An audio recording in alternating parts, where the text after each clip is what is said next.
Alhamdulillahilladzi arsala rasulahu bil huda wa dinil haq liyuzhirahu 'ala dini kulli walau karihal kafirun walau karihal musyrikun. Asyhadu an la ilaha illallah wa asyhadu anna Muhammadar Rasulullah, amma ba'du. Wa timan rahimakumullah. Alhamdulillah, syukur kita panjatkan kehadirat Allah atas segala karunia nikmat yang selalu tercurah kepada kita semua hingga detik ini. Dua timan rahimakumullah. Sekarang kita sudah berada di bulan Rajab. Sebentar lagi memasuki bulan Sya'ban, dan setelah itu Ramadan. Di mana di bulan Ramadan Allah Subhanahu wa taala telah menjadikan bulan ini sebagai sebuah bulan yang menjadi sarana bagaimana kita sebagai seorang muslim meningkatkan kualitas iman dan kualitas ketakwaan kita kepada Allah Subhanahu wa taala. Sebagaimana yang termaktub di dalam surah Al-Baqarah ayat yang ke-183.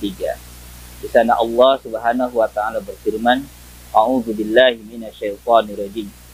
Ya ayyuhallazina amanu kutiba alaikumusiyam kama kutiba alal ladzina min qablikum la'allakum tattaqun.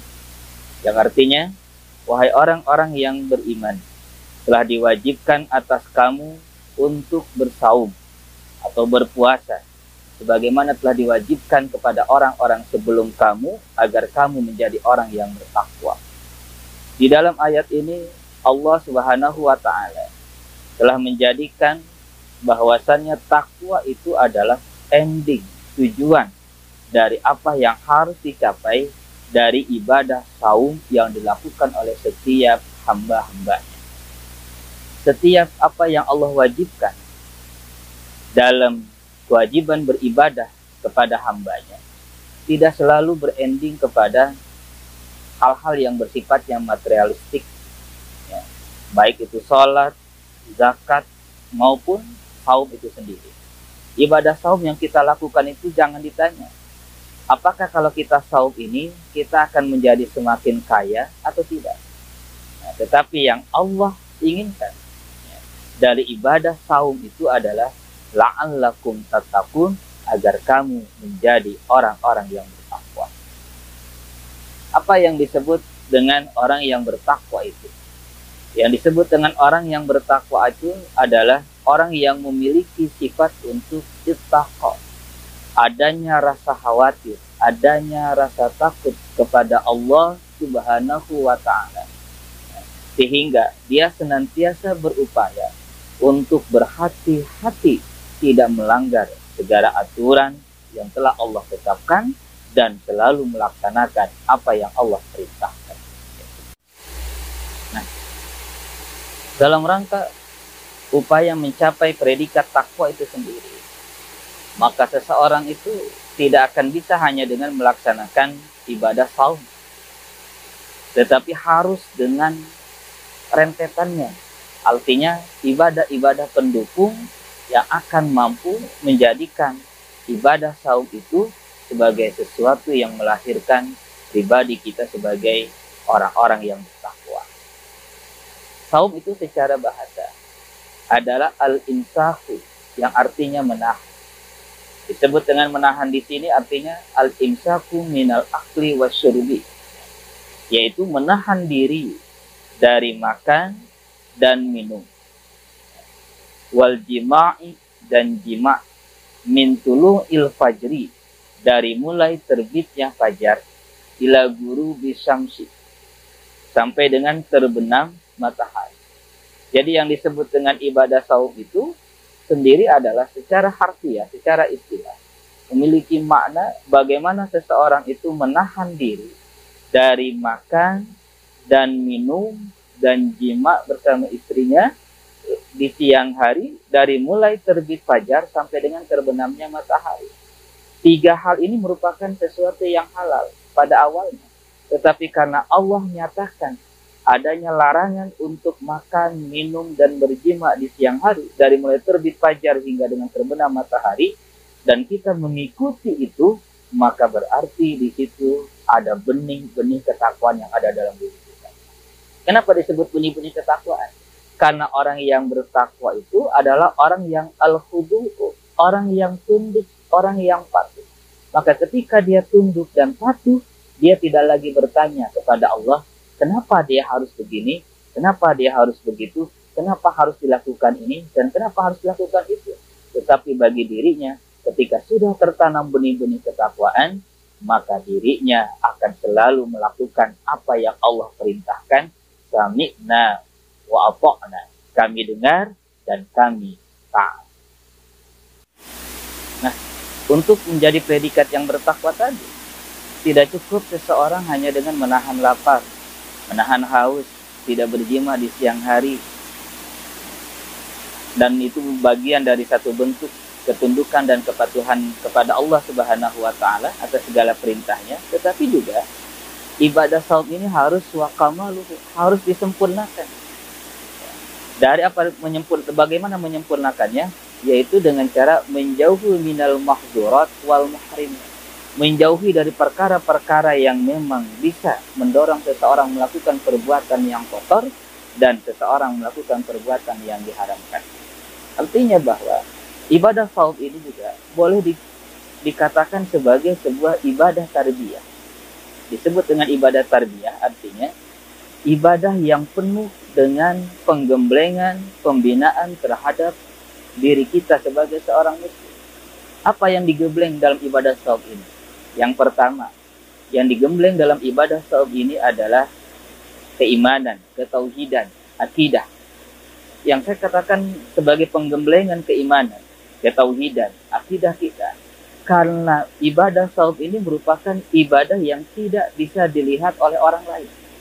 Kalau kita sholat, maka orang lain banyak yang melihat gerakan sholat kita. Kita ibadah haji, orang lain banyak melihat ibadah haji kita.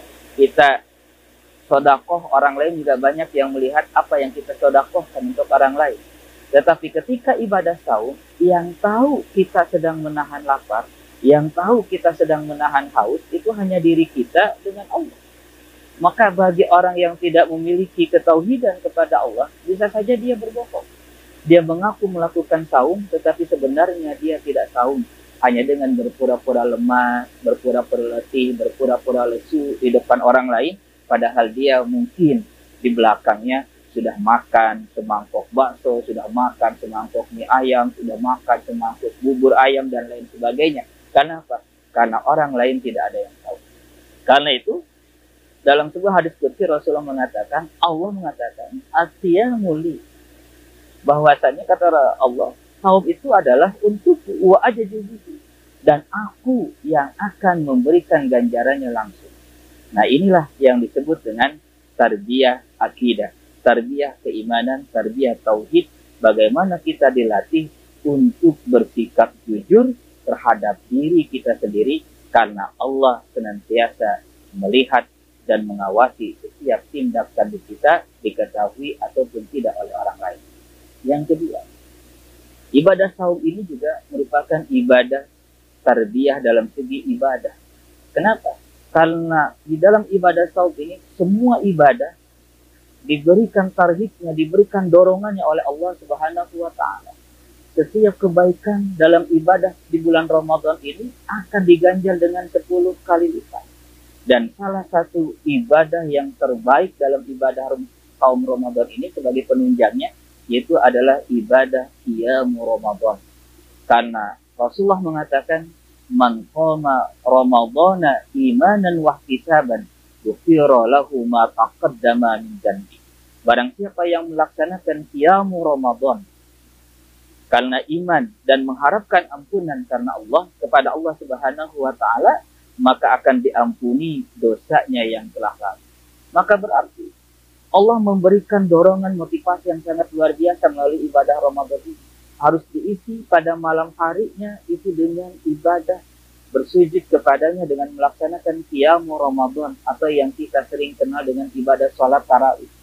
Sehingga ibadah sholat tarawih ini bukan satu ibadah yang sifatnya hanya tahunan, tetapi ibadah yang menjadi penopang dari sempurnanya ibadah saum Ramadan itu sendiri. Jika ingin melahirkan ketakwaan, maka tegakkan juga ibadah qiyam Ramadan. Nah, yang ketiga, ibadah saum Ramadan ini juga sebagai ibadah tarbiyah fil akhlak, ibadah penggemblengan, pembinaan di dalam akhlak kita. Kenapa? Karena dengan ibadah saum, Allah Subhanahu wa Ta'ala menginginkan hambanya itu tertata akhlaknya secara akhlak yang mulia.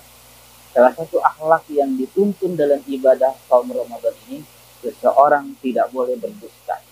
Di dalam hadis yang lain Rasulullah mengatakan, malam yada qaulaz zur, barang siapa yang tidak meninggalkan perkataan dusta, barang siapa yang tidak meninggalkan perkataan bohong ketika dia sedang melaksanakan saum, maka kata Rasulullah, Allah tidak memiliki kebutuhan, Allah tidak memiliki keperluan untuk memberikan pahala di dalam dia meninggalkan lapar dan haus. Artinya, Allah tidak akan memberikan ganjaran pahala kepada orang yang tidak meninggalkan dusta ketika dia sedang melaksanakan saum. Karena itu mungkin ini yang oleh Rasulullah Shallallahu Alaihi Wasallam sebut kam min fi'atin. Berapa banyak orang yang melaksanakan saum tetapi dia tidak mendapatkan sesuatu min fi'atin dari saumnya itu illa ju' wal 'atas, kecuali hanya lapar dan haus saja. Nah, dengan tiga aspek ini yang kita perhatikan dari ibadah saum Ramadan, di mana kita digembleng secara akidah, secara tauhid untuk memuarakan tujuan dalam beribadah hanya kepada Allah dan bersikap jujur untuk tidak sekali-kali berdusta di hadapan Allah Subhanahu wa Ta'ala dalam ibadah. Yang kedua, bagaimana kita dimotivasi untuk meningkatkan kualitas ibadah, terutama ibadah qiyam Ramadan, ibadah salat malam kita di bulan Ramadan ini, sehingga kita akan bisa diampuni segala bentuk dosa-dosa yang kita lakukan. Yang ketiga, kita juga ditarbiyah akhlak kita. Ya, salah satunya adalah untuk terbiasa tidak berkata dusta di hadapan orang lain. Karena Allah tidak akan memberikan pahala kepada mereka yang masih berdusta pada saat ibadah saum Ramadan ini. Maka dengan itu, insya Allah, kita akan bisa terbentuk menjadi pribadi orang-orang yang bertakwa. Sesuai dengan tujuan dari surah Al-Baqarah yang ke-183 Allah sampaikan, itu tujuan dari ibadah saum adalah la'allakum tattaqun, agar kamu mencapai pribadi yang bertakwa. Dan yang terakhir, ya harus betul-betul, kenapa kita harus jadikan saum Ramadan yang akan datang itu sebagai sebuah momentum ibadah yang harus betul-betul sangat-sangat kita perhatikan, karena ibadah saum Ramadan itu adalah ibadah takfiruz dzambi. Jadi selain ibadah tarbiyah, ibadah penggemblengan, begitu, tapi juga ibadah saum Ramadan ini adalah sebagai ibadah takfiruz dzambi. Artinya sebagai ibadah yang akan menghapus segala dosa-dosa kita. Rasulullah menjanjikan dalam hadisnya yang lain, man shoma Ramadhana imanan wa ihtisaban ghufira lahu ma taqaddama min dzambi. Barang siapa yang melaksanakan ibadah saum Ramadan karena iman dan mengharapkan ampunan dari Allah Subhanahu wa Ta'ala, maka akan diampuni dosanya yang telah lalu. Rasulullah tidak menyebut yang disebut dengan telah lalu itu 1 hari yang lalu. Rasulullah tidak menyebut telah lalu itu 2 hari yang lalu. Tetapi dengan kata-kata ma taqaddama min dzambi, ini menunjukkan unlimited. Bisa jadi dari puluhan tahun yang lalu, bisa jadi dari beberapa tahun yang lalu, di mana kita mungkin belum tersadarkan dengan maksiat-maksiat, dengan dosa-dosa yang kita lakukan. Maka ketika kita melaksanakan saum Ramadan, disitulah Allah akan ampuni dosa-dosa kita. Sehingga wajar kalau kata Rasulullah SAW, ibadah saum ini ada sebagai ibadah yang akan mensucikan diri kita dari segala bentuk perbuatan-perbuatan jahil, perbuatan-perbuatan nista di hadapan Allah Subhanahu wa Ta'ala. Maka ketika kita berada di ujung penghujung Ramadan nanti, kita berkembali kepada fitrah seperti bayi yang baru dilahirkan. Apa bayi yang baru dilahirkan? Yaitu mereka bersih dari segala dosa. Itulah yang akan kita harapkan dari ibadah saum Ramadan yang kita lakukan. Sekalipun Allah tidak sampaikan umur kita di penghujung Ramadan, Tetapi ketika kita sudah melakukan saum Ramadan, maka Allah sudah menjanjikan akan diampuni dosanya yang telah lalu. Maka baru satu hari kita saum, kemudian Allah panggil kita ke hadapannya, maka berarti Allah sudah mengampuni dosa kita pada masa yang telah lalu. Inilah yang harus kita jadikan sebagai sebuah momentum ibadah yang betul-betul bisa membersihkan hati kita di hadapan Allah, karena kita tidak tahu lagi apakah tahun yang akan datang kita akan bisa kembali bersama dengan Ramadan ini. Karena kita bisa melihat mungkin ada saudara kita, ada tetangga kita, ada orang-orang di sekitar kita, tahun lalu mereka masih bersama kita, tahun lalu mereka masih melakukan saum bersama kita, tetapi tahun ini mereka sudah tidak ada. Nah, kita bersyukur kepada Allah, jika di tahun ini Allah masih takdirkan kita bertemu dengan Ramadan, maka jadikan itu sebagai sebuah momentum agar ketika kita kembali kepada Allah dalam keadaan yang bersih tanpa dosa. Demikian yang saya sampaikan pada kesempatan kali ini. Semoga bermanfaat. Al-afu minkum. Assalamualaikum warahmatullahi wabarakatuh.